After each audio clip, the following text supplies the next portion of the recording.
Corona काल में भारत सरकार ने एपिडेमिक डिजीज एक्ट 1897 लागू कर दिया है।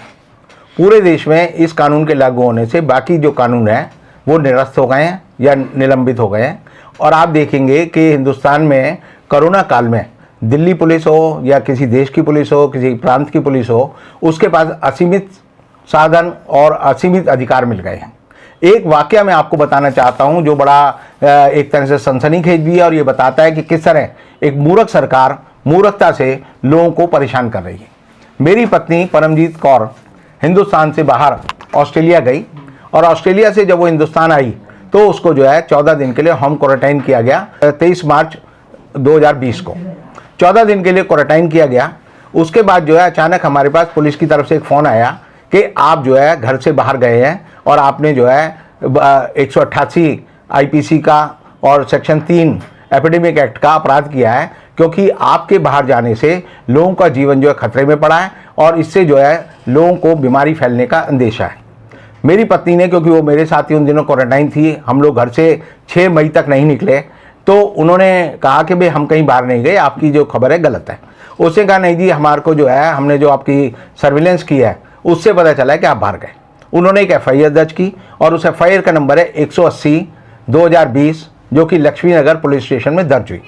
अब दर्ज होने के बाद जो एफआईआर की कॉपी जब मिली तो उसमें लिखा हुआ है कि मेरी पत्नी 28 मार्च 2011 से 11 अप्रैल 2020 तक अपने घर से बाहर गई और बाहर जाने के बाद उसने जो है ये उपरोक्त अपराध किए। एफआईआर में भी ये लिखा हुआ है कि ये अपराध कहाँ किए गए। ये अपराध किए गए 37 गुरु अंगद नगर एक्सटेंशन के स्थान पर, जो कि मेरा घर है, जहाँ मेरी पत्नी और मैं और मेरा परिवार जो है क्वारंटाइन है। इसका मतलब यह है कि मैंने उन्हें कहा कि भाई हम लोग जो है घर में थे, आपकी एफआईआर गलत है, क्योंकि प्लेस ऑफ ऑफेंस और हमारा रेजिडेंस एक ही है और हम घर में रह रहे हैं, तो घर में रहना एक होम क्वारंटाइन होने का सबूत है, ना कि होम क्वारंटाइन को वायलेट करने का। मैंने जज जो हमारे लक्ष्मी नगर थाने की है कलकत्ता में, रेणु चौधरी, उनको भी कहा कि ये बात जो है गलत है। वकील की हैसियत से मैं आपको बता रहा हूँ, लेकिन जज ने कहा कि मैं इस बात को नहीं सुनती, आगे देखेंगे। उसके बाद जो है अभी 12 तारीख को लोक अदालत लगी। लोक अदालत में मेरी पत्नी पे 100 रुपये का जुर्माना किया गया। मैं उसके साथ जो है वकील की हैसियत से गया और मैंने तब भी ये बात कही, लेकिन ये बात जो है नहीं मानी गई। और इसका मतलब यह है कि आदमी अपने घर में रह रहा है, आदमी सारे आदेशों का पालन कर रहा है। तो मैंने जो आईओ है उसको कहा भाई आपका ये जो एफआईआर का जो मामला है ये गलत है। तो उसे कहा हो सकता है आपका मोबाइल जो है बाहर चला गया हो।